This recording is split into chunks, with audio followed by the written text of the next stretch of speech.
Civil society in Zambia did send in their recommendations. What we don't know is whether those recommendations have been taken in. We are told the document is still being looked at by government. From what we know, it has not yet been signed.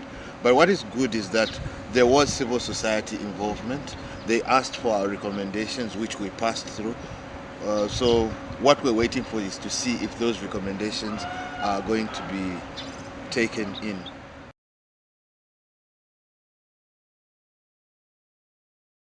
A lot of community healthcare workers have taken over the role that is supposed to be carried out by trained medical personnel. But these people are not compensated. They're called volunteers.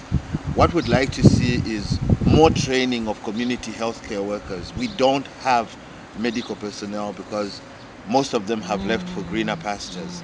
So what we'd like to see is train the community healthcare workers and compensate them adequately for work being done.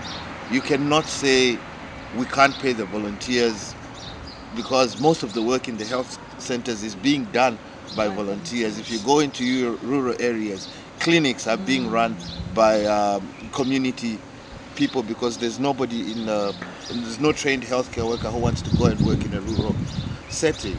Another was around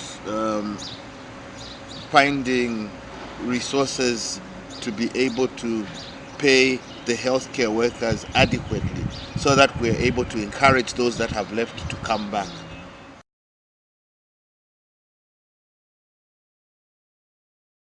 I wouldn't speak about what's on the ground yet, but already, because even as a country, even as civil society, we've been speaking about integration. Integration is really, really important. So this is going to work out better for us. It's going to work out better for us, meaning that the links should be there. As a mother, I don't have to go on another day for another appointment to take my child for the PCR. I don't have to go on another day for my cervical cancer. So integration is the way to go, and I think this will actually push the healthcare delivery system to actually integrate better.